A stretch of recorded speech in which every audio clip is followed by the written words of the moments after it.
Welcome to Revenge with Nora. Sign the bakery over to my son, or pack your bags tonight, my mother-in-law said, loud enough for every guest at our anniversary dinner to hear. She slid a document across the white tablecloth toward me, and the room 14 people, candlelight, the smell of the rosemary chicken I had spent 3 hours cooking went completely still. I looked at the paper. Then I looked at my husband. He was staring at his wine glass. He didn't say a word. That was the moment I stopped waiting for him to become the man I married. Because the man I married, the version I had invented in my head, would have stood up. Would have said something. Would have at least looked at me. My name is Claire. I'm 31 years old. I own a small bakery called Monday Morning, and I built it with $4,000, a borrowed stand mixer, and the kind of stubbornness that only comes from being told you'll fail. For 3 years, Monday Morning has been the only thing in my life that has never let me down. And for the past 2 years, my mother-in-law has been trying to take it from me. I set my fork down. I folded my hands in my lap. And I smiled at her the way you smile at someone when you already know how the story ends. I'll take a look at this later, I said. She pushed it closer. You'll look at it now.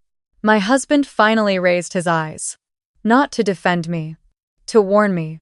His expression said, just do it. Don't make a scene. You know how she gets. I had spent 2 years not making scenes. 2 years of Sunday dinners where his mother itemized everything wrong with my cooking while eating 3 helpings. 2 years of holidays where his sister borrowed money she never returned and his mother called it sharing.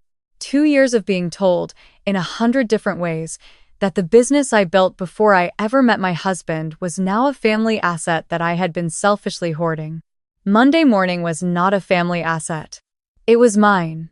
Every permit, every lease signature, every 4 a.m. morning when I drove to the farmer's market before the sun came up mine. My husband had never once made a deposit, signed a check, or piped a single frosting rose. He had, however, eaten a great deal of my inventory for free and occasionally told people at parties that we owned a bakery. But none of that is what broke me that night. What broke me was the silence. 14 people at that table. My husband's parents, his 2 sisters, his cousins, his aunt, and 2 of his college friends who had watched me cook all afternoon and complimented every single dish. Not one of them said a word when his mother slid that paper at me. Not one of them told her to stop. They just watched, the way people watch a car accident, curious and useless. I stood up slowly. I pushed my chair back. I picked up the document, folded it in half without reading it, and tucked it into the pocket of my dress. Thank you for coming, I said to the table. Dinner is served. And then I walked to the kitchen, set both hands on the counter, and took the longest breath of my life. My mother-in-law followed me in less than a minute. She always followed. That was her way. She couldn't let anything rest, couldn't leave a room without the last word. She pushed open the kitchen door and stood there in her cream blazer with her arms crossed and her chin lifted, and she said, "You think you're clever." "I think dinner is getting cold," I said. "That paper is a gift, Claire. My son built this life with you. He deserves to be protected if things go wrong." I turned around. "He has a name. And I'll talk to him about our finances when you're not in the room." Her face shifted. Not to anger, she was always angry. It shifted to something colder. Calculation. "You want to play it that way, fine, but understand something. You are living in this family's house. You are driving a car that my son's family helped pay for. You are benefiting from connections my husband spent 30 years building, and you act like you did all of this alone." She was talking about the house.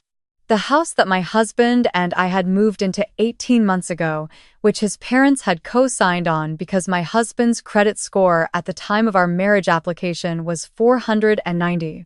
They never let us forget it. The cosign had become the mortgage on our marriage itself, something they held over every conversation, every disagreement, every dinner table. What she didn't know, what none of them knew, was that I had spent the last 4 months quietly, methodically, making sure I would never need them for anything again. "I understand perfectly," I said. "Excuse me. I need to check on the dessert." She stared at me for a moment longer, then turned and walked back to her performance. I stood in that kitchen for another minute, alone, and I thought about my grandmother. She used to say, "The moment you stop being afraid of losing something is the moment you become impossible to threaten." I hadn't fully understood that until right now. I was not afraid. After dinner, after the guests left, after my husband's family filed out with their to-go containers of the food I cooked, my husband came to find me. I was washing dishes. He leaned against the doorframe with his arms crossed, mirror image of his mother, and he said, "You embarrassed her." I turned off the faucet. She slid legal documents at me at our anniversary dinner. She's trying to protect the family. She's trying to take my business. Our business, he said. Quietly. Like it was obvious. Like it had always been obvious, and I was the one who hadn't gotten the memo. I looked at him for a long time. At the man I had stood next to at an altar 3 years ago. At the man who had cried at our first dance and told me I was the strongest person he'd ever met and then spent 2 years proving he wanted to sand that strength down into something more manageable.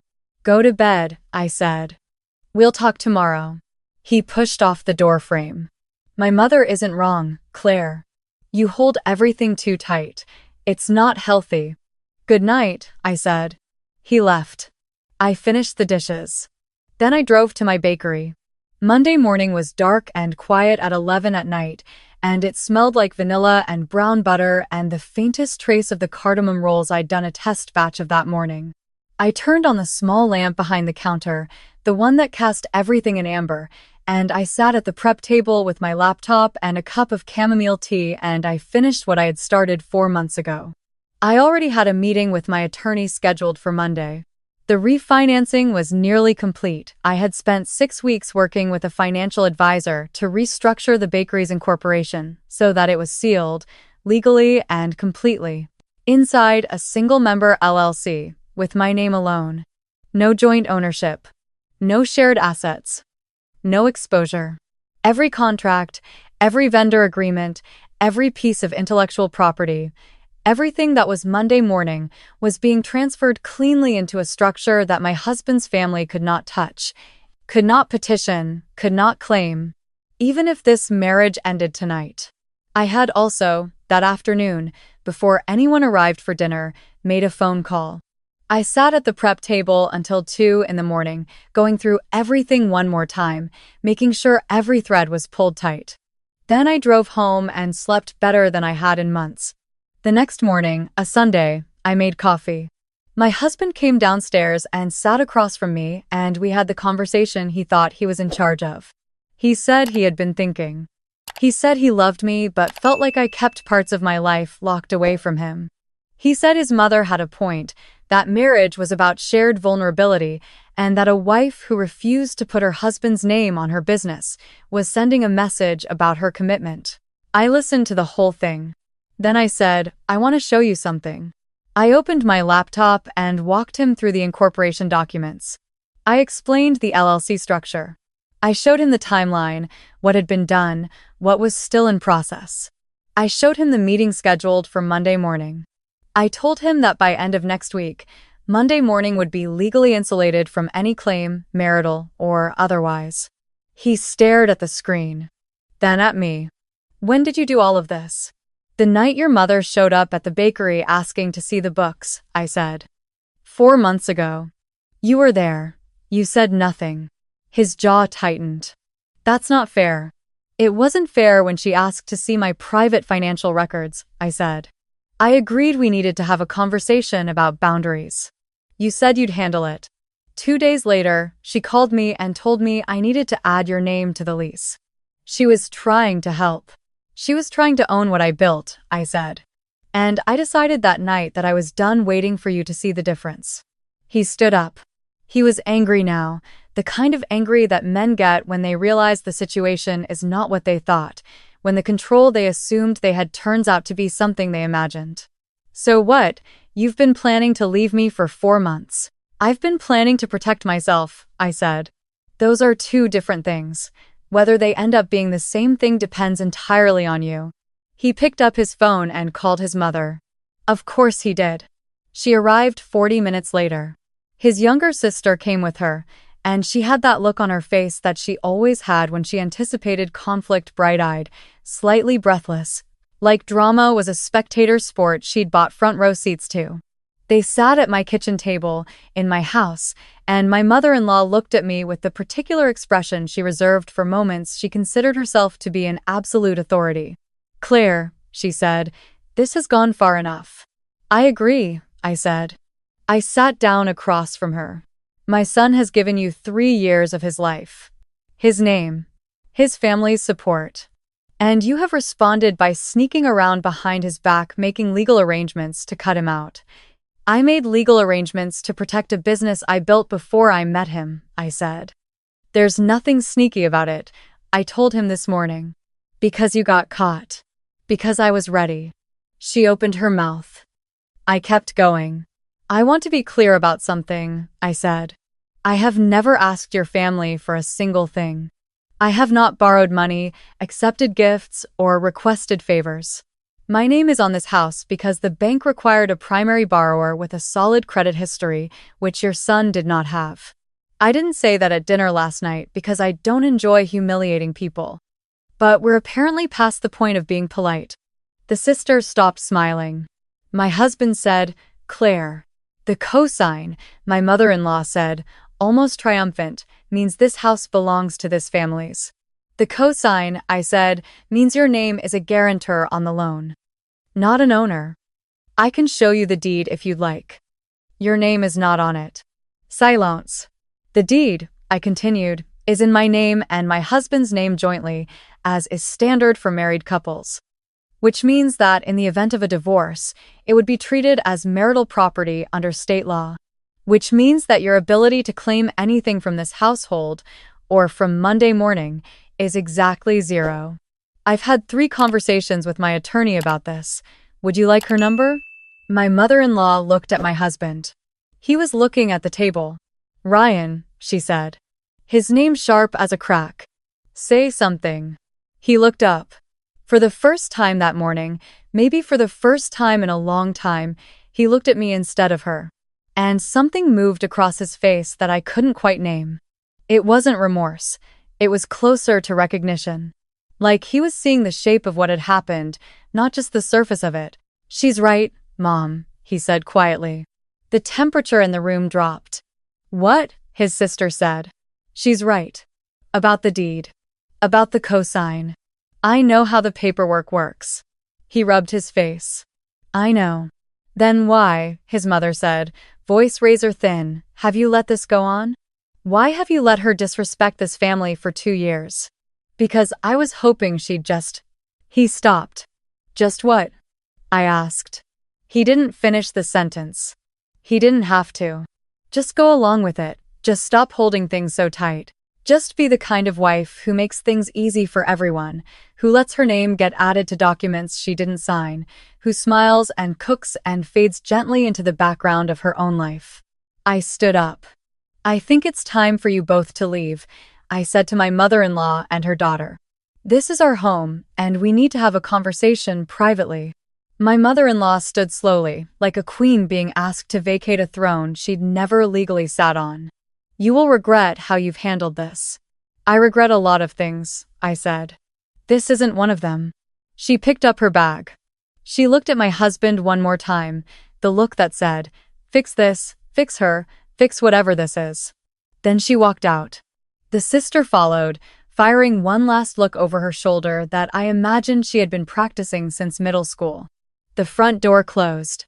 My husband and I sat in the kitchen, just the 2 of us, for the first time in what felt like years. "I didn't know she was going to bring papers to dinner," he said. "But you knew she was going to ask." He didn't deny it. "How long?" I asked. He exhaled. "She started talking about it maybe 8 months ago. After the bakery did well last quarter, she said it wasn't right that you had something that big that was completely separate from our marriage. And you agreed with her. I thought—" He stopped. "Try it again." "I thought if your name was the only one on everything, it meant you had an exit plan. That you were always keeping one foot out the door." I looked at him carefully. "Do you know why Monday morning is only in my name? Because you built it before we met." "Yes." And because the week before we got married, your mother sat across from me at a lunch I thought was a welcome to the family thing and told me that a smart woman always keeps something for herself in case her husband turns out to be a disappointment. Her words. I paused. I thought she was giving me advice. Now I think she was warning me about the family playbook. He blinked. I kept Monday morning separate because it was mine, I said. Not because I was planning to leave you. But now I'm starting to think separation was the right instinct for the wrong reasons. He was quiet for a long time. Then he said, "What do you want to do?" And that was the question, wasn't it? The one that had been sitting under everything for 2 years, under every avoided conversation and every dinner party, and every time I cooked for his family and smiled while they critiqued my food and talked about how the bakery should really have his name on the sign too, for appearances. What did I want to do? I want you to call your mother, I said, and tell her that Monday morning is mine, permanently and completely, and that the subject is closed. I want you to tell her that if she brings legal documents to another family gathering, she will not be invited to the next one. And I want you to mean it. He looked at me. And if I do that, then we can talk about whether this marriage is something we're both actually in, or whether we've both been managing it from a safe distance. He nodded slowly. It wasn't a victory. It wasn't a surrender. It was the first honest thing that had happened between us in longer than I wanted to admit. He picked up his phone. I went upstairs to change. I heard his voice from the kitchen, low and steady. I couldn't make out the words. I didn't need to. What mattered was that he was making the call, not asking his mother to call back, not texting her a careful non-commitment. He was on the phone, and his voice had a quality I hadn't heard before, the sound of a man choosing, for the first time, where his loyalty actually lived. When I came back downstairs, he was standing by the window. She hung up on me, he said. I know. She said I was being manipulated. I know.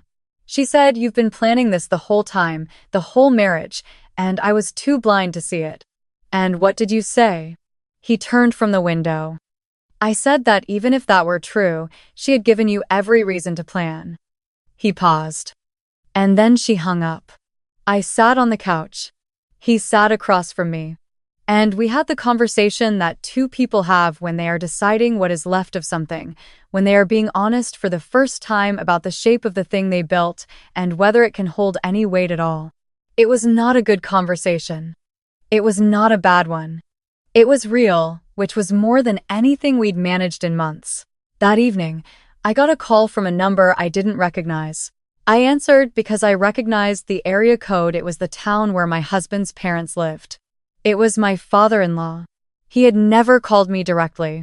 In 3 years, we had spoken at family events, passed pleasantries, and he had complimented my baking with a sincerity that always felt slightly guilty, like a man apologizing for something he hadn't said yet. He was a quiet man who had learned to make himself smaller in his own home, and I had never fully decided whether I felt sorry for him or understood him too well. Claire, he said, I owe you an apology. I sat down. I knew what Eleanor was planning for that dinner. She told me 2 days before. I told her it was a mistake. She told me to stay out of it. He was quiet for a moment. I should have warned you. I should have done that much. Why didn't you? He exhaled. Because I've been telling myself for 30 years that staying quiet is the same as staying neutral. It isn't. I know that. I didn't say anything. I want you to know something else, he said. The bakery. Monday morning. Eleanor told Ryan that your business only succeeded because of introductions I made through my network. She's been saying that for a year. It isn't true. I have never made an introduction for your business, never leveraged a single contact. Everything you have there, you did yourself. I should have corrected that story a long time ago, and I didn't, and I'm sorry. I closed my eyes for a moment. There it was. The story I hadn't even known was being told. The one that made my independence a borrowed thing, a gift I had mistaken for my own work. The one that made every boundary I drew look like ingratitude. Thank you, I said. That matters. My son is a good man who learned some very bad habits, he said. I hope you'll give him the chance to unlearn them. But whatever you decide, it's yours to decide. That's all I wanted to say. He said goodbye and hung up. I sat with the phone in my hand and thought about how strange it is, the people who show up when everything finally cracks open. Not the ones you expected, not the ones who had all the chances and never took them. The quiet ones.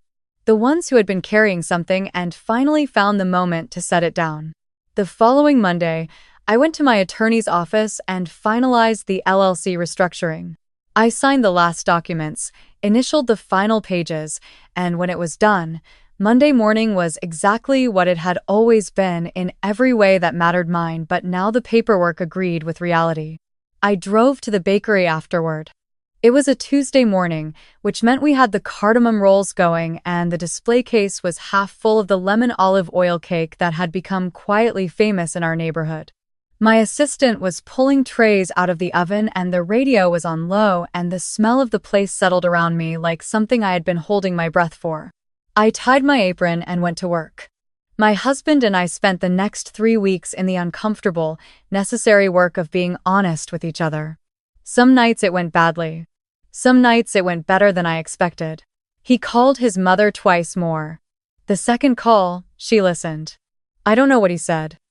He didn't tell me and I didn't ask. What I know is this: she did not bring legal documents to the next family event.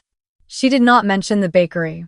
She looked at me across the table with an expression that was not warmth and not defeat, but something in between, something that looked almost like recalibration. A woman deciding how to occupy a room she no longer controlled. I looked back at her and thought about my grandmother's saying, the one about not being afraid. I am not afraid of her. I'm not sure I ever really was. I was afraid of what her presence revealed about my husband, about the silence I kept mistaking for peace.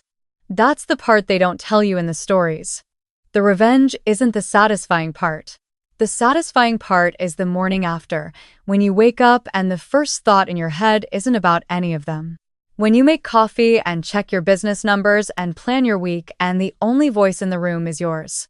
My business is mine. My mornings are mine. And for the first time in a very long time, so is my life.